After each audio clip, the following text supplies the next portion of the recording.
Hi, this is Mark Von Drasek. I'm a physics teacher at Evanston Township High School, just north of Chicago. And this is video number 9 in our series on SEL in schools. So up to now, we've identified what SEL is and defined it using the CASEL definitions. We've looked at some of the reasons why we want to try and use SEL in schools for the variety and severity of issues that our children are facing right now. We've seen the evidence of how SEL works, not just in the near term, but in the long term. And we've gone through the 5 different competencies and their associated skills. This particular video, we're going to look at 3 of the big issues that schools around the country and around the world are facing. And SEL plays a huge role in trying to make progress in these: equity, identity, and restorative practices. So equity refers to fairness and justice. Equality is talking about providing the same to everyone, whereas equity means recognizing that we all don't start at the same place. Okay, we have different backgrounds, we have different experiences.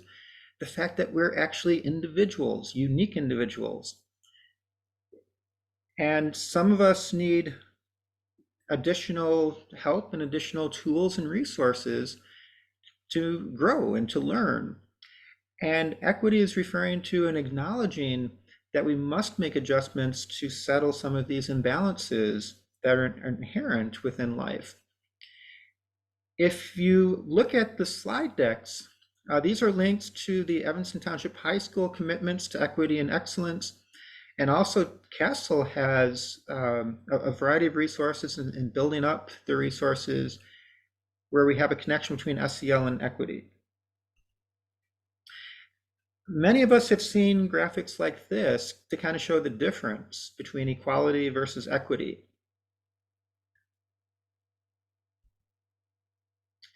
Why equity for ETHS at my school? Well, the administration and the school board have come through with the following acknowledgement. With the acknowledgement that equality has historically been an impossibility, our goal is equity. Equity gives us the opportunity to share power and resources in a manner that is just and restorative. We'll come back to the restorative piece soon.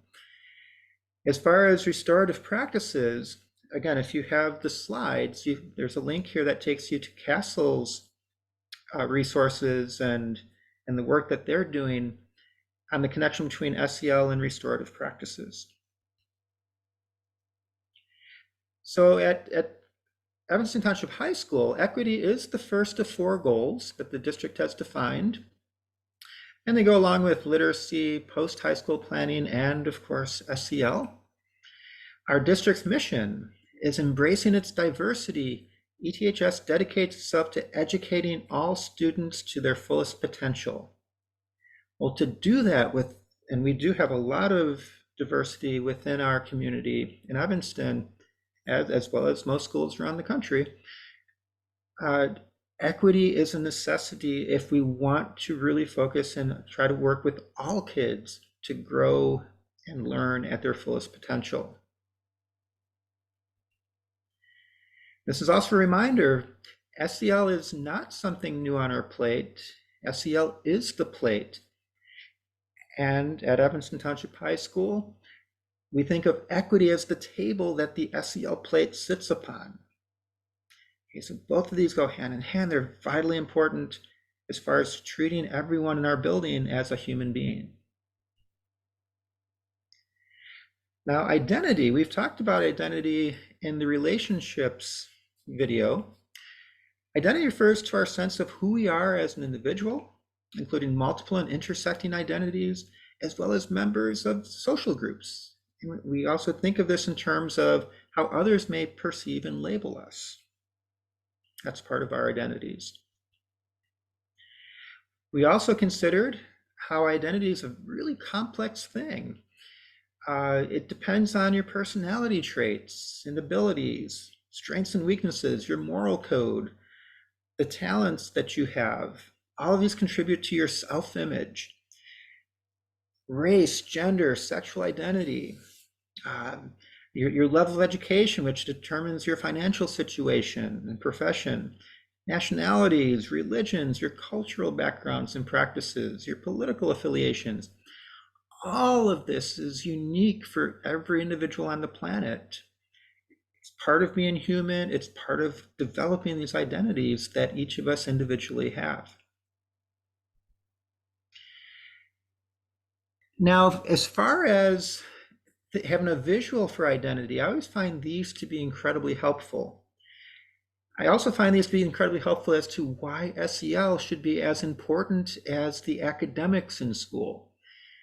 Because all of us are complex humans. We are unique. We're mixed bags of talents and strengths and weaknesses and interests and feelings and emotions and all of that that makes us human. And because it's unique, we can't treat children or any humans, any group of people, as identical beings.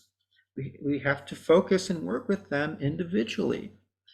And so SEL, these are the skills, these are the tools that we have to work with to bring out our humanity and to adjust and to give ourselves a chance to grow and get along with people and actually have a good life. That's why we're doing this. That's the importance of this. It's absolutely essential. Now, restorative practices, this is referring to an approach to conflict, focusing on repairing harm and creating a safe, brave space for open communication, relationship building, and healing and understanding each other. If you ever have in your life a fractured relationship with somebody, you want to try to restore that. You want to try to heal. This is what we're talking about. Now, this has roles both individually, in terms of small groups within a classroom, whole communities, whole societies. Whether it's racial justice, whether it's the issues and pressures that people are feeling based on their sexual orientations, their sexuality, gender, income levels, the socioeconomic gaps, everything. If we want to restore and make society better, we have to create this culture of allowing everyone to feel like they belong and that they can contribute. The 4 R's that kind of go along with restorative practices. It begins with relationships, having respect for each other, for diversity, taking responsibility for yourself, and when you work in a group, taking responsibility for your group. And then finally, that repairing process, that restoring process of relationships, of fixing issues that have long histories, and so on. How does SEL fit into all this? Think about the definitions that we have for all of these and for other applications of trying to solve problems that we have in our societies and within our communities. They're loaded and they fall upon having strong SEL skills. We're talking about self-awareness, having the confidence to take issues on, to identify your emotions and how you react to different things, impulse control. That leads into your social awareness and the relationships that you have, appreciating diversity, having empathy and respect for others.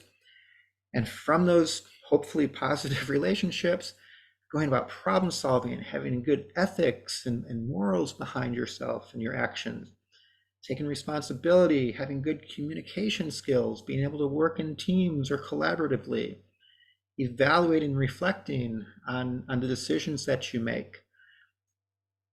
If we're good in this, if we can get the vast majority of people in our society strong in these SEL skills, and think of these again as essential life skills. Okay, don't reduce it down to just soft skills. These are our essential life skills. This is how we can improve the quality of one's life. That often depends on the quality of your relationships with yourself and with others. SEL skills are the means that we use to do this. If we're strong in this, if society is strong in this, we can start making real progress on serious issues in terms of equity, the restorative practices. We can get better student behavior in and out of school. People will be happier and healthier. We'll have better mental, emotional, social health for students and adults. People will learn more.